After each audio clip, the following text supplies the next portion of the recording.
नमस्कार दोस्तों, आज हम बात करेंगे राजस्थान इतिहास की। राजस्थान इतिहास में जो रीट के अंदर जो राजस्थान इतिहास का जो पार्ट है, उसके जो टॉपिक है उसको आपको पढ़ाया जाएगा, क्योंकि रीट सेकंड लेवल एसएस का हम पूरा पार्ट जो एसएस का पार्ट है वो पूरा आपका चैनल के माध्यम से पूरा करवाएंगे और उसके बाद कांस्टेबल पटवारी उनका सिलेबस करवाया जाएगा। तो राजस्थान इतिहास की अगर हम बात करें तो राजस्थान इतिहास में जो आपके रीट के सिलेबस में है उनमें आधुनिक राजस्थान और दो टॉपिक प्राचीन राजस्थान से जहाँ इतिहास के स्रोत और एक आपके आता है जनपद। एक मध्यकालीन जो इतिहास का जो पार्ट आता है वो आता है राजपूत मुगल संबंध।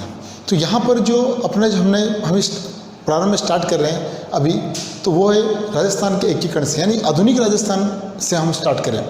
आधुनिक राजस्थान का जो पूरा पोर्शन है वो आपके रीट के अंदर पूरा है। तो यहाँ पर हम स्टार्ट करते हैं राजस्थान का एकीकरण। राजस्थान का एकीकरण, राजस्थान का एकीकरण। यहाँ पर ये राजस्थान का एकीकरण, इस पार्ट में हम बात करें तो सबसे पहले ये हमें यहाँ पर जानकारी होनी चाहिए कि एकीकरण का सबसे पहले सुझाव किसने दिया। एकीकरण के बारे में बात करने वाला पहला व्यक्ति कौन था? तो पहला जो व्यक्ति था वो था लॉर्ड लिनलिथिगो। उसने 1939 में लॉर्ड लिनलिथिगो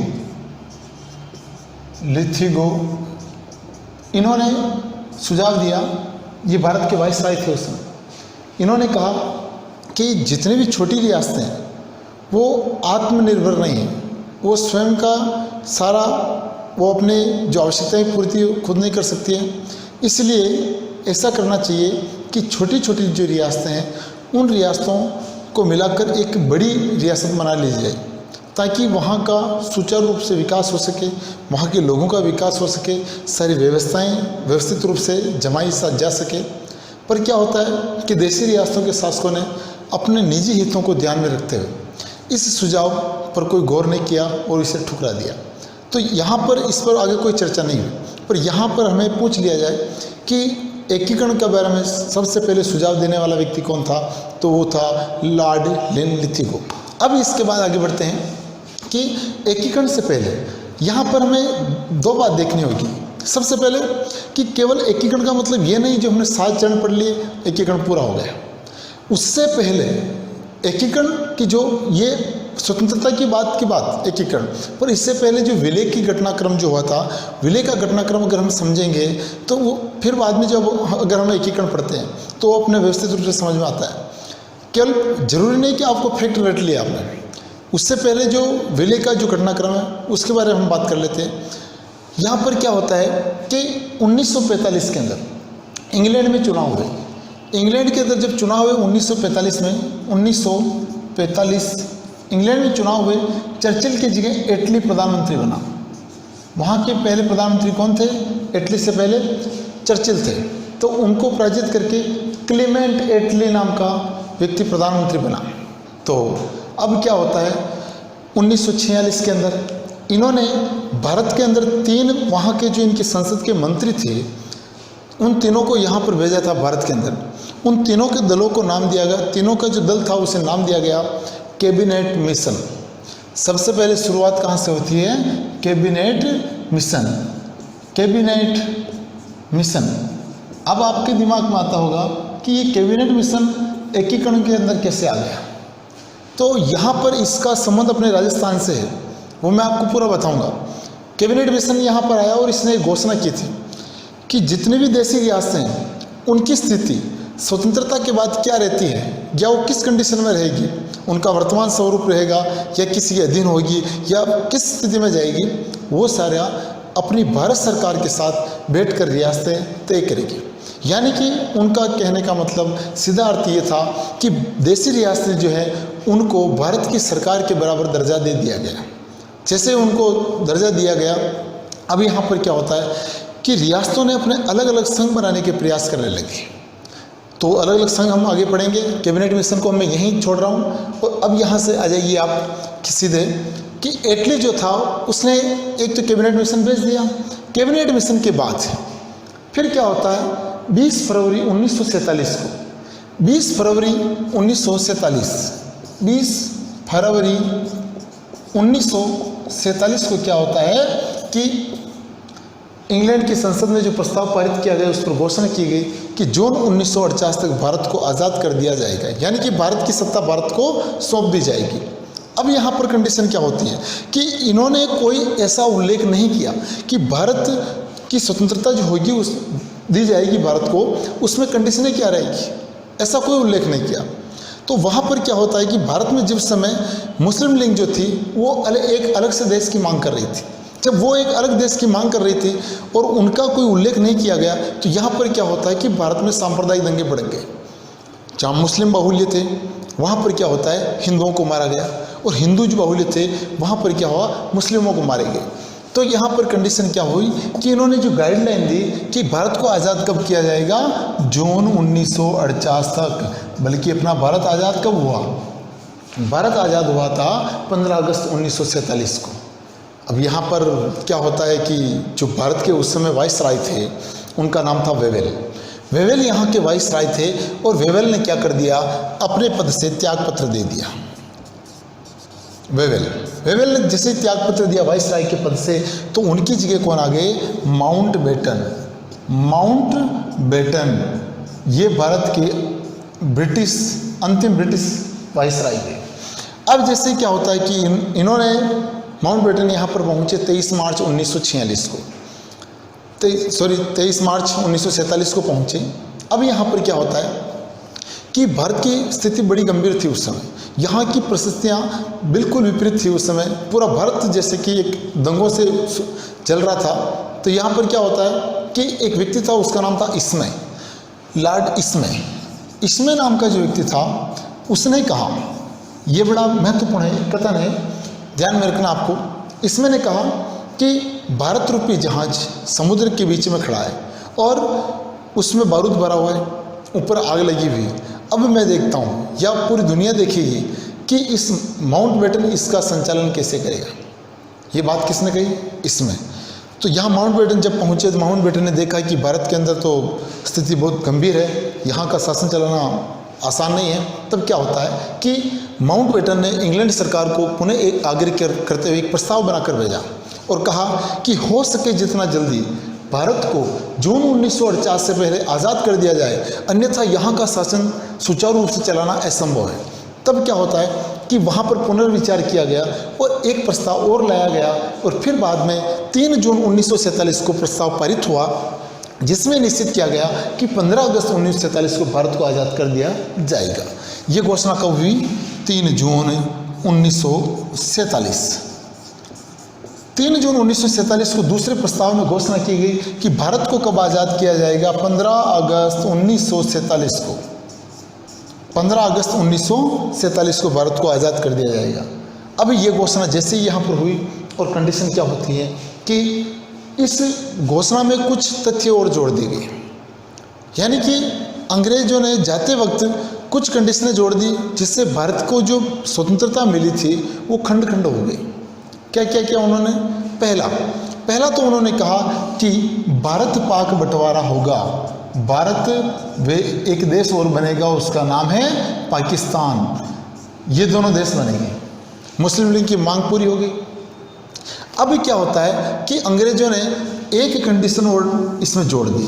वो दूसरी क्या थी कि अब ब्रिटिश कालीन भारत में क्या था, 3 तरह के राज्य थे। एक तो थे केंद्र शासित प्रदेश, एक तो केंद्र शासित प्रदेश, और दूसरे थे ब्रिटिश शासित। ब्रिटिश शासित में क्या था कि जहाँ पर जैसे वर्तमान में राज्यपाल है, वैसे वहाँ पर गवर्नर नियुक्त किया जाता था। केंद्र शासित प्रदेश कितने थे, 4 थे, बलूचिस्तान, कुर्ग, दिल्ली, और एक अजमेर मेरवाड़ा जो राजस्थान में। अब यहाँ पर क्या होता है कि तीसरा जो राज्य था वो थी देसी रियासतें। देसी रियासतें जो थी, उन देसी रियासतों में क्या होता है कि देसी रियासतें राजाओं के अधीन थी। राजा किसके अधीन थे, अंग्रेजों के अधीन थे, और जनता किसके अधीन थी, राजाओं के अधीन थी।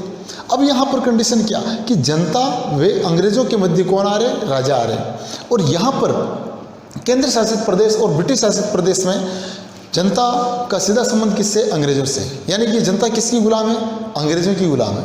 तो यहाँ पर अंग्रेजों ने क्या किया कि जाते वक्त इन दोनों राज्यों को देसी रियासतें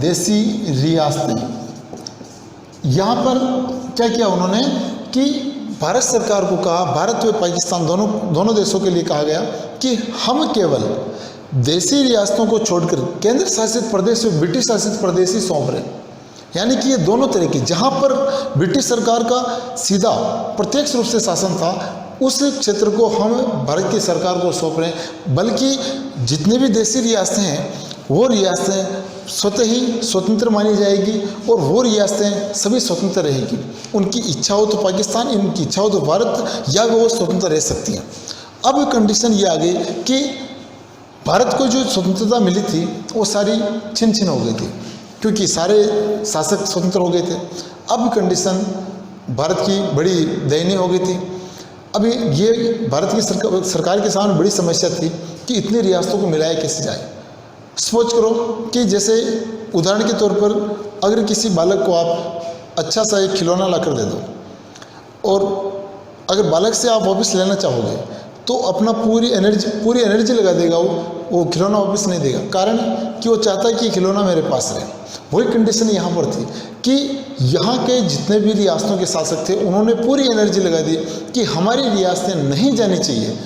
अब उस समय नहीं तो केंद्र सरकार मजबूत थी, और फिर क्या होता है कि भारत को 14 अगस्त 1947 से पहले यानी कि सरकार के पास नहीं तो इतने सैनिक थे, नहीं आर्थिक स्थिति इतनी अच्छी थी, क्योंकि देश को पहले ही अंग्रेजों के द्वारा खोखला कर दिया गया। तो अब क्या होता है कि भारत को 14 अगस्त 1947 से पहले जितने भी देसी रियासतें हैं उन सभी को मिलाना है लास्ट 14 अगस्त, और घोषणा कब की गई, 3 जून 1947 को। अब यहाँ पर आगे बढ़ते हैं हम कि जैसे ये घोषणा हुई तो पूरे भारत में हड़कंप मच गया कि अब क्या होगा। तो उस समय क्या होता है, मैं आपको यहाँ कैबिनेट मिशन और विलय पत्र दोनों के पास लेकर चलूँगा, पर सबसे पहले एक लाइन यहाँ पर और समझ ली जाए कि जैसे ही ब्रिटिश सरकार के द्वारा घोषणा हुई तो भारत की सरकार ने क्या किया कि समय नहीं गंवाते हुए इस विलय के कार्य को, यानी कि रियासतों को भारत के साथ जोड़ने का कार्य किसे सौंप दिया गया, राजनीतिक विभाग को, भारत के राजनीतिक विभाग को सौंप दिया गया। भारत का जो राजनीतिक विभाग था उसके जो सदस्य थे उसमें एक सदस्य थे, उसका नाम था सर कोनार्ड कोरफील्ड। सदस्य का नाम था sir Konrad Corfield. Sir Konrad Corfield नाम का जो व्यक्ति था वो भारत के विरुद्ध कार्य कर रहा था। किसको सौंपा था भारत ने विलय का कार्य, राजनीतिक विभाग। इसके एक सदस्य थे, उसका नाम था सर कोनार्ड कोरफील्ड। यानी कि ये जो सदस्य था ये भारत के लिए खलनायक का कार्य कर रहा था। इसने क्या किया, सभी रियासतों को भड़काना प्रारंभ कर दिया कि या तो आप पाकिस्तान में मिल जाओ या आप स्वतंत्र हो जाओ, पर भारत में ना मिलो। और उसे तनख्वाह कहाँ से मिल रही थी, भारत से मिल रही थी।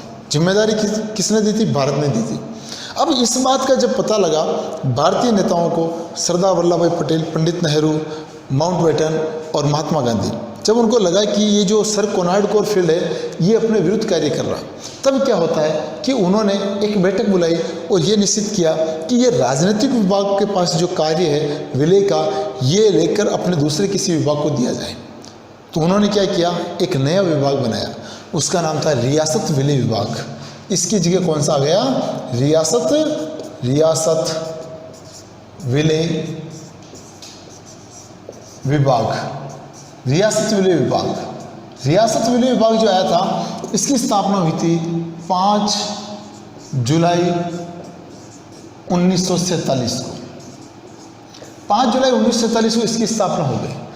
इसके अध्यक्ष बनाए सरदार वल्लभ भाई पटेल को, सचिव वीपी मेनन को बनाया गया। एस पटेल और मेनन। अब ये एक विभाग बन गया और सरदार वल्लभ भाई पटेल को इसकी जिम्मेदारी सौंप दी गई। अब क्या होता है कि 5 जुलाई 1947 को सरदार वल्लभ भाई पटेल ने देसी रियासतों के सभी शासकों को संबोधित करते हुए कहा कि आप भारत के साथ जुड़े, भारत देश या भारत की सरकार को केवल आप 3 विभाग सौंप दें, 3 अधिकार दे दें, बाकी जितने भी अधिकार हैं वो सभी रियासतों के पास ही रहेंगे। कौन कौन से अधिकारों की मांग की थी सरदार वल्लभ भाई पटेल ने? अगर ये पूछ लिया जाए तो आपको विशेष ध्यान रखना, उन्होंने विदेशी मामले, रक्षा और संचार, ये तीनों जो थे वो तीनों मांगे किसने? सरदार वल्लभ भाई पटेल ने। अब यहाँ पर क्या होता है कि कुछ दिनों के बाद जब रियासतों ने मिलने से इनकार कर दिया तो उस समय पंडित नेहरू ने कहा कि कोई भी बाहरी शक्ति भारत की अगर किसी देसी रियासत को अगर मान्यता देती है, अगर उसका सहयोग करती है तो भारत की शत्रु मानी जाएगी। तो उस दौर में माउंटबेटन जो थे उन्होंने भारत का अच्छा सहयोग किया था। 24 जुलाई 1947 को नरेंद्र मंडल को अंतिम बार संबोधित करते हुए उन्होंने कहा था कि जितने भी देसी रियासतें हैं वो सारी भारत के साथ जुड़ जाएं, और इस बात की गारंटी मैं देता हूं कि देसी रियासतों के शासकों की आंतरिक प्रभुसत्ता का ख्याल पूर्ण रूप से रखा जाएगा। ये बात कही और फिर बाद में क्या होता है, अब मैं आपको 2 पॉइंट एक साथ समझाना चाहूँगा कि इस विभाग के द्वारा एक पत्र निकाला गया, उसका नाम था विलय पत्र। विलय पत्र, क्योंकि दोनों में से सेम क्वेश्चन आएंगे तो वहाँ कहीं कंफ्यूजन की आपको स्थिति नहीं रही, इसलिए मैंने इसको अब समझाने का प्रयास कर रहा हूँ मैं। विलय पत्र, इसे ज्वाइनिंग लेटर भी कहा जाता है, यानी कि इस पर जैसे किसी रियासत ने हस्ताक्षर किए 14 अगस्त से पहले, वो मान लिया जाएगा कि ये भारत के साथ रहना चाहती है, ये भारत में विलय होना चाहती है, यानी भारत के साथ रहेगी, एकीकरण नहीं है, ये भारत के साथ रहेगी। अब यहाँ पर क्या था कि विलय पत्र पर हस्ताक्षर करने के लिए रियासतों को आमंत्रित किया, और एक मैंने आपको बताया था कैबिनेट मिशन जो यहाँ पर आया था उसने एक संविधान सभा का निर्माण किया था। संविधान सभा ने संविधान का निर्माण किया था, और संविधान सभा में आपको ज्ञात होगा कि आपने पॉलिटिकल के अंदर पढ़े होगा कि देसी रियासतें जितनी भी हैं उनको 93 पद दिए गए, यानी 93 सीटें उनको दी गई, 93 उन पर मनोनीत होकर उनके सदस्य आए थे। पर क्या होता है कि 1946 में जब पहली संविधान सभा की बैठक बुलाई गई थी, उस बैठक में मुस्लिम लीग व देसी रियासतों ने इसका विरोध किया था, बहिष्कार किया था, उन्होंने इसमें भाग नहीं लिया था। तो उस दौर में क्या होता है कि यहाँ पर एक राजस्थान में अपने राजस्थान का पढ़ रहे हैं तो राजस्थान के बारे में मैं आपको बता देना चाहूँगा कि यहाँ पर एक राज्य आता है, उसका नाम है एमपी, मध्य प्रदेश। उसके अंदर एक जिला है भोपाल। भोपाल का नवाब था हमीदुल्ला नाम का व्यक्ति था। हमीदुल्ला जो था उसने क्या किया, सभी रियासतों को भड़काना प्रारंभ कर दिया। उसने कहा कि देखो और रुको की नीति अपनाई जाए, कोई भी रियासत अपनी ओर से कैबिनेट मिशन संविधान सभा के अंदर संविधान सभा में अपना सदस्य ना भेजे, देखो रुको की नीति अपनाई जाए, इसका बहिष्कार किया जाए। तो उस समय क्या होता है, इसका जो प्रतिद्वंदी थे वो थे बीकानेर महाराजा महाराजा शार्दुल सिंह जो थे, उन्होंने क्या किया, इसका विरोध हमीदुल्ला का विरोध करते हुए उन्होंने क्या कर दिया, अपनी रियासत की ओर से एक व्यक्ति के.एम. पन्नीकर को संविधान सभा में भेज दिया। तो राजस्थान से सबसे पहले संविधान सभा में जो सदस्य भेजा गया वो किसको भेजा गया, पन्नीकर। और किस रियासत से भेजा गया, बीकानेर रियासत से भेजा गया। और महाराजा कौन थे, तो शार्दुल सिंह थे। ये आपको विशेष ध्यान रखना। संविधान सभा में राजस्थान में से सबसे पहले सदस्य जाने वाला के.एम. पन्नीकर, रियासत बीकानेर, महाराजा शार्दुल सिंह थे। और अब ये हमीदुल्ला जो था उस समय नरेंद्र मंडल का चांसलर था। चांसलर का मतलब क्या होता है, एक नरेंद्र मंडल जो है देसी रियासतों का संगठन है। इसमें जो 8 सीटें ऐसी थी जिस पर लगभग 120 से 25 रियासतें शामिल थी। उनमें क्या था कि उनका जो समूह था उसे बोलते हैं हम स्थायी कमेटी। स्थायी कमेटी होती थी नरेंद्र मंडल के अंदर। उस नरेंद्र मंडल की जो स्थायी कमेटी होती थी उसका जो अध्यक्ष होता था उसे बोलते हैं चांसलर। तो राजस्थान से प्रथम व्यक्ति जो था चांसलर रहने वाला वो थे महाराजा गंगा सिंह, यानी कि नरेंद्र मंडल का पहला चांसलर कौन थे? तो महाराजा गंगा सिंह। 5 वर्ष तक वो जिसके चांसलर रहे। अब यहाँ पर क्या होता है कि ये उस समय 1947 में नरेंद्र मंडल का चांसलर था, सभी रियासतों को भड़का रहा था, पर इसकी सारी योजना को फेल किसने कर दिया? महाराजा शार्दुल सिंह के द्वारा कर दिया गया। महाराजा शार्दुल सिंह के द्वारा इसका जब योजना इसकी बिगाड़ दी गई सारी, तो क्या होता है, अब इसने एक अलग योजना बनाई कि यहाँ की जो रियासतें हैं उनको भड़काया जाए भारत के विरुद्ध, और उनको कहा जाए या तो आप स्वतंत्र रहिएगा या फिर पाकिस्तान में मिल जाएगा। वो सारी रियासतों को स्वतंत्र रहना या पाकिस्तान मिलने के लिए प्रेरित कर रहा था। तो उस दौर में क्या होता है, वहाँ पर कारण क्या था उसका भड़काने का?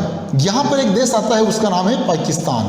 पाकिस्तान जो आता है उसका संस्थापक जो था उसका नाम था मोहम्मद अली जिन्ना। मोहम्मद अली जिन्ना के और इसके अच्छे संबंध थे हमीदुल्लाह के। हमीदुल्लाह चाहता था कि मैं पाकिस्तान में विलय हूँ। तो उस समय, अब ये तो आप इस भोपाल का राजा अगर इसमें पाकिस्तान मिलना चाहता है, ये है नहीं जो यहाँ से पार्सल कर देगा भोपाल को, उसे इन रियासतों को इसमें मिलाने के लिए प्रेरित करना होगा, नहीं तो ये तो भारत के बीच में आ रहा है। तो इसमें क्या किया इसने, मेवाड़ के महाराणा को पूछा कि महाराणा आप किसके साथ शामिल होंगे? तो महाराणा ने एक बात कही थी कि मैं ये निश्चित करने वाला कौन होता हूँ कि मैं किसके साथ जाऊँगा। मेरे पूर्वज पहले ही निश्चित करके गए कि मैं हिंदुस्तान के साथ रहूँगा, और अगर ये निश्चित मैं करता तो मेरे पास आज जूनागढ़ हैदराबाद से बड़ी रियासत होती। ये कथन मेवाड़ के महाराणा भूपाल सिंह के द्वारा कहा गया। अब क्या होता है कि जोधपुर के जो महाराजा थे उनका नाम था हनुवंत सिंह। हनुवंत सिंह जो जोधपुर महाराजा थे वो नए नए महाराजा बने थे। अब ये हमीदुल्लाह सभी रियासतों को भड़का रहा था कि आप स्वतंत्र रहिएगा, चाहे पाकिस्तान में मिल रहे हो कोई बात नहीं, मैं स्वतंत्र रहूँगा, आप भी स्वतंत्र रहो। तो उस समय क्या होता है कि इस बात का पता लग गया महाराजा शार्दुल सिंह को। तो महाराजा शार्दुल सिंह ने क्या किया, पुनः इसके विरुद्ध कार्य करना प्रारंभ कर दिया। और उन्होंने क्या किया, सबसे पहले 7 अगस्त 1947 को इन्होंने क्या कर दिया कि विलय पत्र पर हस्ताक्षर कर दिया। विलय पत्र पर हस्ताक्षर किया और सभी रियासतों से आग्रह किया कि जितने भी हिंदू रियासतें हैं वो सारी हिंदुस्तान के साथ जुड़ जाए। ये सब अगर पूछ लिया जाए कि राजस्थान में सबसे पहले ऐसी कौन सी रियासत है जिसने विलय पत्र पर हस्ताक्षर किया, तो वो कौन सी है? बीकानेर रियासत। और राजस्थान की ऐसी कौन सी रियासत है जिसने अपनी ओर से संविधान सभा में पहला अपना प्रतिनिधि भेजा, तो वो कौन है? के.एम. पन्नीकर। और रियासत कौन सी है? तो बीकानेर। महाराजा कौन थे? तो शार्दुल सिंह। यानी कि संविधान सभा और विलय पत्र दोनों में जो पहला कार्य करने वाली थी रियासत तो बीकानेर थी और महाराजा थे शार्दुल सिंह।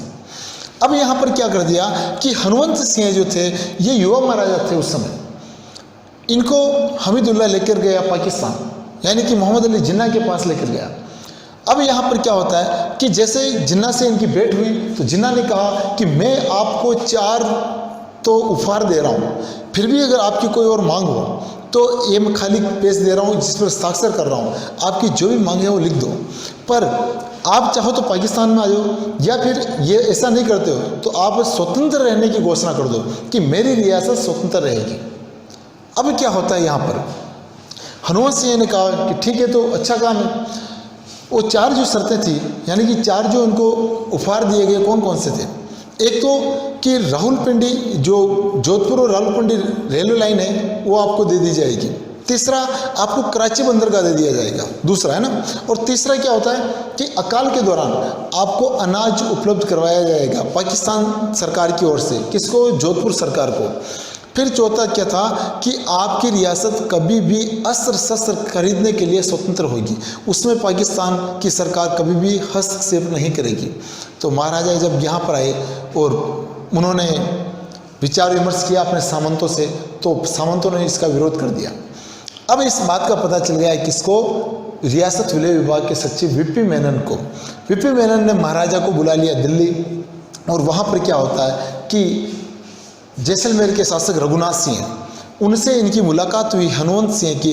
उन्होंने कहा कि आप किसके साथ जाना चाहोगे?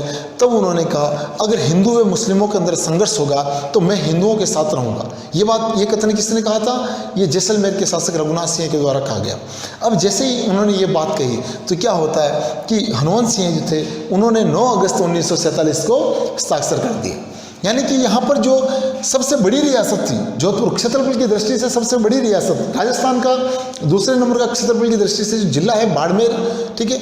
और उसके जो ये रियासत थी उसका जो क्षेत्र वर्तमान में कहाँ कहाँ तक फैला हुआ है, नागौर, पाली, जालोर, बाड़मेर और जोधपुर।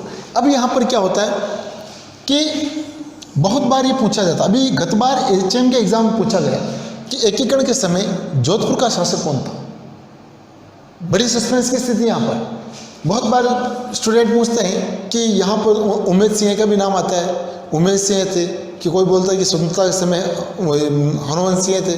तो वो क्या है, मैं आपको पूरा समझा देना चाहूँगा कि उमेद सिंह भी पूछा जा सकता है और हनुवंश सिंह भी पूछा जा सकता है। वो कैसे पूछा जाएगा, इसमें कंडीशन क्या है कि यहाँ पर 3 जून 1900, मैंने आपको लिखवाया था कि 3 जून 1947 को घोषणा की गई कि भारत को 15 अगस्त 1947 तक आज़ाद कर दिया जाएगा।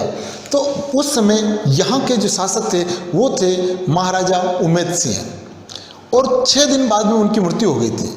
9 जून 1947 को 9 जून 1947 को महाराजा कौन बन गए, हनुवंश सिंह बन गए। और भारत आज़ाद कब हुआ, 15 अगस्त 1947 को। यानी कि भारत की स्वतंत्रता की घोषणा के समय हनुवंश सिंह महाराजा नहीं थे, पर भारत स्वतंत्र हुआ उस समय महाराजा कौन थे, हनुवंश सिंह थे।